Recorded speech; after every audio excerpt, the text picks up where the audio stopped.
Hi, I'm Dr. Michael Haley with Stockton Aloe One, and lots of people choose to purchase the aloe-vera-gel in bulk. They buy it in a big 4-gallon bucket, but obviously you don't want to keep it in there too long. You want to pour it out into the smaller containers. We want to show you what I found to be, I think, the easiest way to do that. So that's the purpose of this. And if you take a look right here, your bucket will look something like this. It has a food-grade bag in it. You can pop this open here. It's a little difficult, and you can choose to pour it out of that bag, but I found it easier instead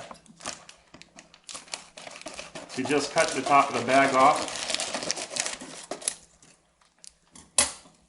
and then take the bag and fold it over the edges of the bucket.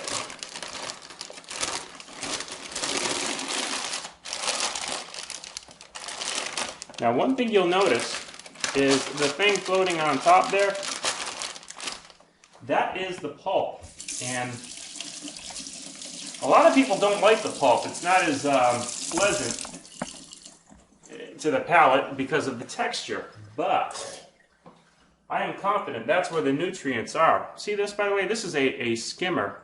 This is a commercial skimmer. It's for, typically they would use these for French fries.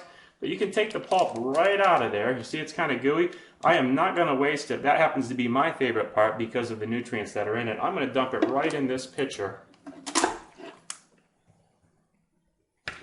And I have found that a skimmer like this is the easiest for getting all this pulp out. Not that I want it out, but I am going to blend it to make it easier to drink. All right, to improve the texture. Let me set that aside. And I'm going to put it in a smaller container. I'm going to put it in the blender, right into the blender, to make these big chunks easier to swallow. Okay?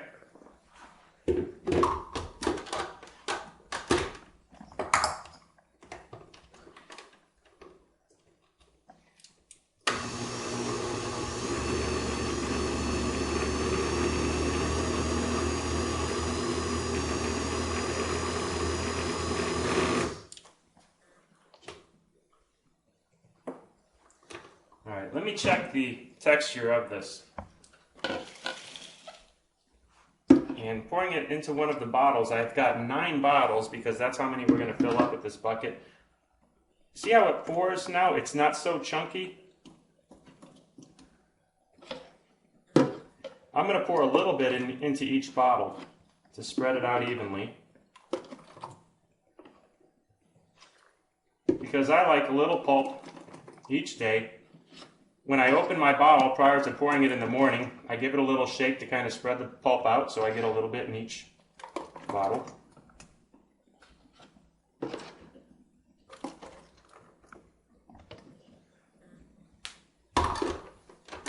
There's still more in here.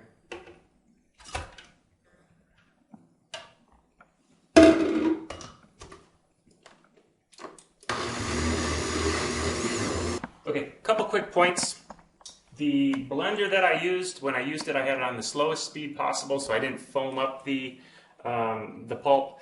And this this commercial strainer, it's again, it's used for French fries, for taking French fries out of the basket.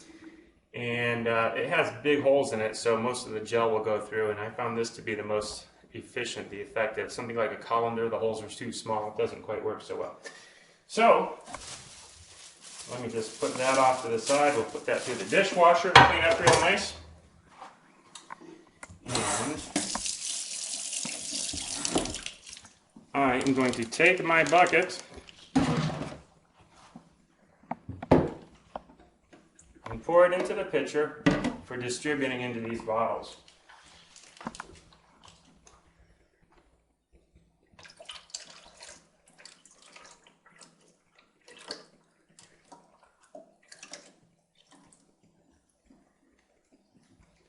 Now that's about the most I've ever poured down the drain.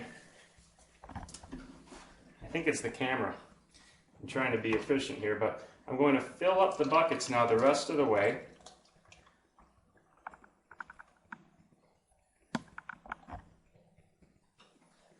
Filling up the bottles, rather. I'm putting about 58 ounces in each one. They're 64-ounce bottles, but by filling them up only to 58 ounces, I leave room for expanding during freezing.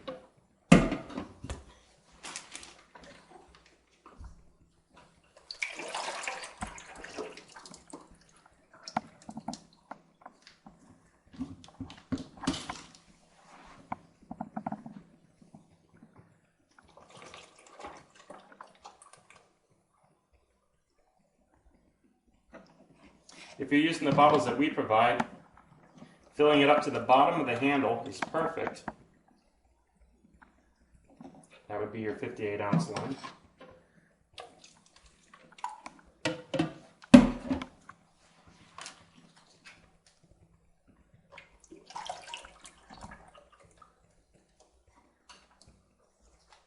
When pouring that bucket, I made sure I didn't tilt it over 90 degrees. There's a good reason for that, which I'll show in a minute.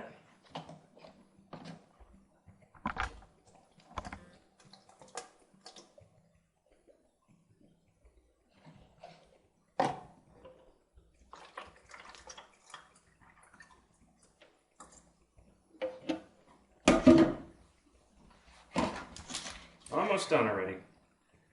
I still am not going to cross the 90 degree mark here. I'm very careful on this last one. I'm going to leave a little bit in the bucket because the bucket was frozen and then we allowed it to thaw for pouring.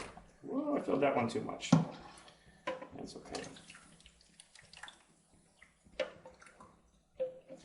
And when we did that, we got some condensation around the bag on the outside of the bucket. So that's going to actually get trapped underneath there. So on this last one, this one I'm going to turn it over beyond 90 degrees. Now, the water that's on the outside of the bag is now going to get underneath this rim. So when I tilt it back over, the water is going to come out. I'm going to move it away from there and watch as I go like this. Now, you see the water dripping out. I didn't want to drip into my pitcher, something we learned early on there. And let's fill the last one up here, number 9. Okay. That one came up a little short because this one came a little full. But that's your 9 58-ounce bottles. Good, now that's more even, that's more like it. Okay, there we go. We'll put the caps on and freeze them. All right, so there you have it. That's getting the gel into the bucket. When you buy it by the bucket, you're getting a lot better value buying it in bulk like that. The price on one of these 58-ounce bottles is almost $50, and when you buy it in the bucket, the price comes down to about $30, a little less than that. So a good value buying it in the bucket. You're saving about $20 per bottle. So that's pouring it out of the bucket into the bottles, okay? Dr. Mike Haley with Stockton Aloe 1. Check out the website for other great videos, such as getting the gel out of the leaf. Should you choose to fillet your own aloe, we made a video on how to do that as well. Okay, I'll see ya.